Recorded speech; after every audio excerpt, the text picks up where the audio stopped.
So what if I told you, as I was saying to this gentleman here, that freedom's not a feeling? So if freedom's not a feeling, then how you happen to be feeling, good or bad, doesn't necessarily, from the perspective of an enlightened awareness, or your true self, doesn't have any significance.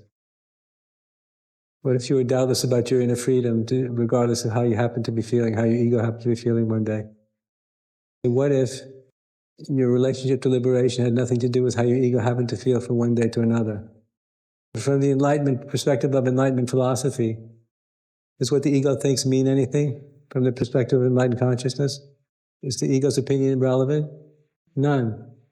So why are we listening to it if we want to be enlightened? My ego doesn't feel very good about what you're saying here. I'm sorry. So if the awakened experience of enlightened awareness is not a feeling, then we have to go deeper into this kind of esoteric dimension of consciousness itself that transcends mundane human feelings and thoughts. And if we transcend mundane human feelings and thoughts, we have to transcend the whole samsaric package. So as my guru said to me, he said, Andrew, remember, as nirvana has no beginning and no end, samsara has no beginning and no end. So the minute we say yes to the ego's worldview, we're not just trapped in the ego, but we're trapped in the ego's, it's like trapped in a self-existing dimension, in which there's no way out. So it's not that just we have to get over this egoic thought or that egoic thought or this particular memory or that particular memory. We've got to get out of the whole train car, which includes all the memories and all the preferences and all the feelings and all the thoughts that make up that world. It's like getting out of a whole world space and embracing another world space that's nirvanic, that embraces nirvana as the bottom line, as the absolute truth. And all the most powerfully realized beings will all say the same thing. This nirvanic world space is its own self-existing, independently self-existing reality that transcends samsara absolutely, unconditionally, totally, and completely. So if you know that, if we know that, if we learn that, then we stop taking our egoic feelings, our egoic thoughts, our egoic preferences, our egoic memories so seriously. You're just seeing it's all samsara. Blah, blah, blah, blah, blah, blah, blah, blah, blah, blah. Incredibly boring, and it's tedious. The same story. You meet people 10 years later, they're still in the same bad movie. So it's the story of their own ego. You say, wake up, man. Let the whole thing go. You have to take responsibility for these kinds of distinctions in your own experience. You have to remember what the Buddha said, and this made a big impression on me. I always thought that being with someone as powerfully and enlightened as the Buddha must have been would be enough to enlighten everybody around him, because he was so powerfully enlightened. But he said to his monks, work out your own salvation with diligence. I went, ugh. So that means it must be harder than just sitting around an enlightened person and basking in their transmission. It means we all have to take that personal work seriously. If the enlightened one, with all of the power of his radiance, radiant enlightenment, wasn't enough to instantaneously liberate all his monks, that means there's a powerful degree of volition and intentional choice making involved in the practice of self-liberation. But the ego doesn't want to be free. It's trying to convince you, whoever you are, that it wants to be free. Because if you believe it, then you won't kick it out of the house. But if you know who it is, you can say, get out, and don't ever come back. The ego will start crying and feel very hurt and make you feel guilty.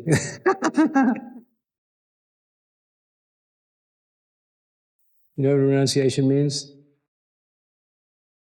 The renunciation is just the letting go of whatever the issue is, not thinking about it, not working with it, not trying to understand it or make a friend out of it, just letting it go. Renunciation is no relationship. So we want to renounce all these relationships that are making us unhappy. My relationship with this thought's making me unhappy. My relationship with that memory is making me unhappy. My relationship with that desire is making me unhappy. My relationship with that, this and that, it's all making me so unhappy. I don't know what to do. Let go of the whole thing. Because you want to be free, don't you? Yes, free means what? Having nothing, knowing nothing, being no one. No relationship, no attachment. No preference, no future, no past. So we just let go of whatever's in the way, cutting the story off at the head, right at the beginning. Otherwise, we're going to be lost in the story of our ego. Well, volumes and volumes of stories about my ego. I've written a whole series of my ego and its adventures. I'm halfway through my 6th volume right now. I'm joking. Because we find my ego story is very interesting. But to the true self, it's the same story. Your story is my story, is his story, is her story. It's all the same story. Blah, blah, blah, blah, all about me, blah, blah, blah, blah. So it feels important to the ego. It feels very important. This is very important. Ken Wilber referred to this as the sensitive self. The sensitive self, the wounded self. So if you listen to if you or I listen to the voice of your or my sensitive self, we'll be trapped in hell forever. Because the sensitive self is very convincing. You have to say, no, I don't believe you. I don't trust you. I want to have nothing to do with you. My door is closed to you. That's how we attain liberation.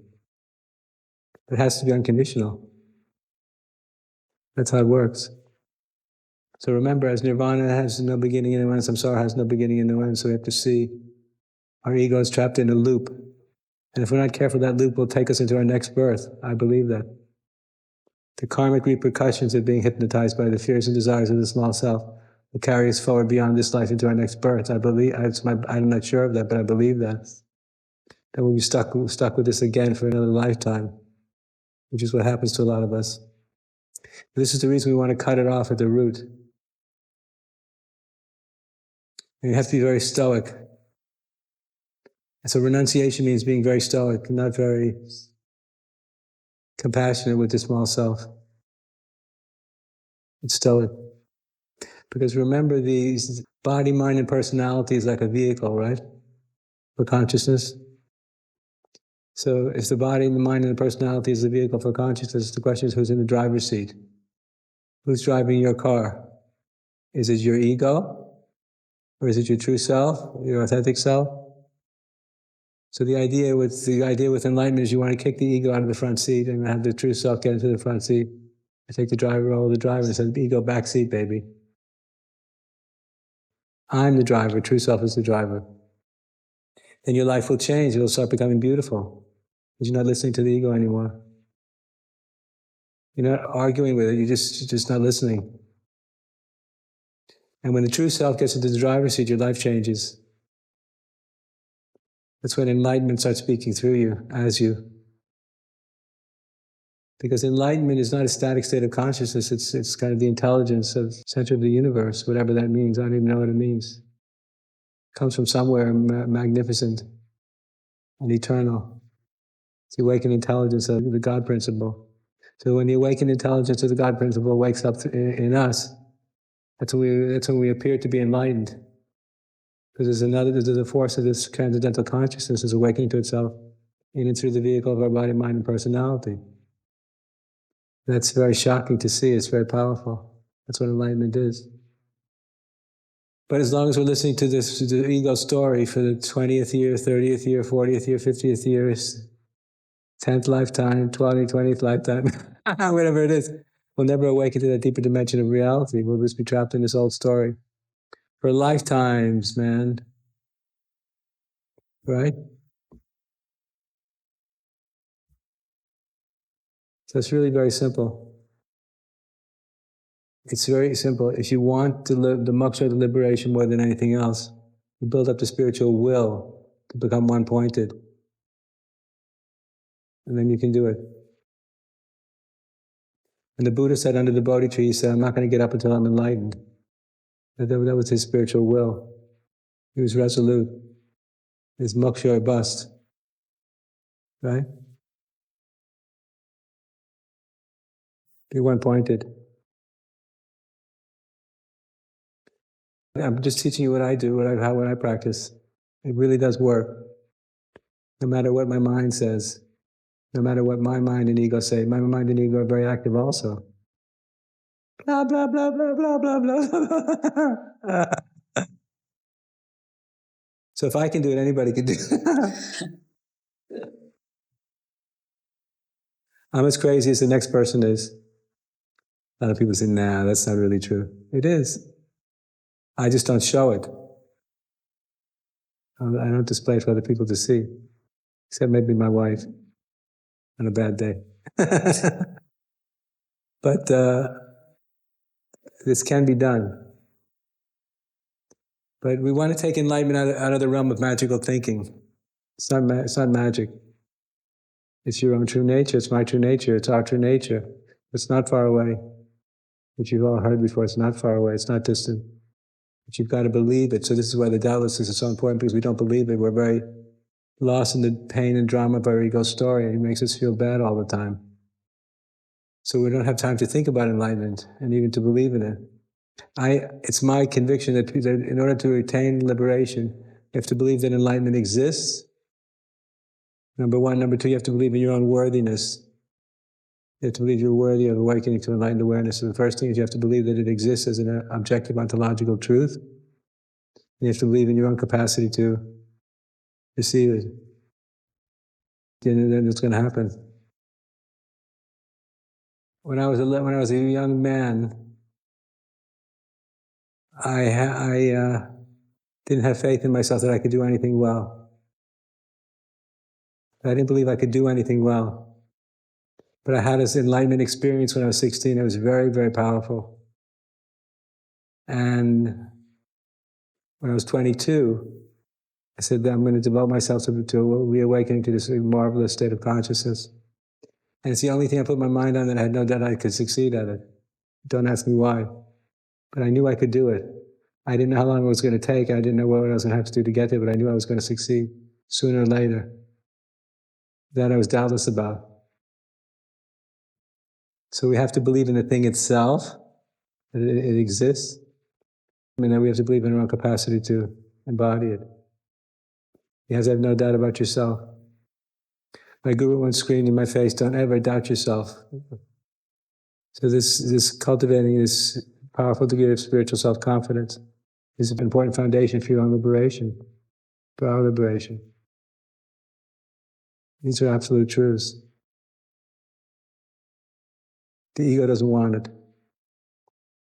But this is why when people start getting close, then their ego starts getting scared of being kicked out of the house,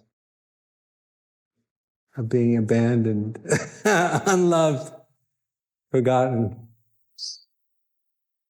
People get very scared of the enormity of the infinite space, the vast space of eternal being. They get scared of how infinite it is. They want to live in a little house that the ego creates to protect them.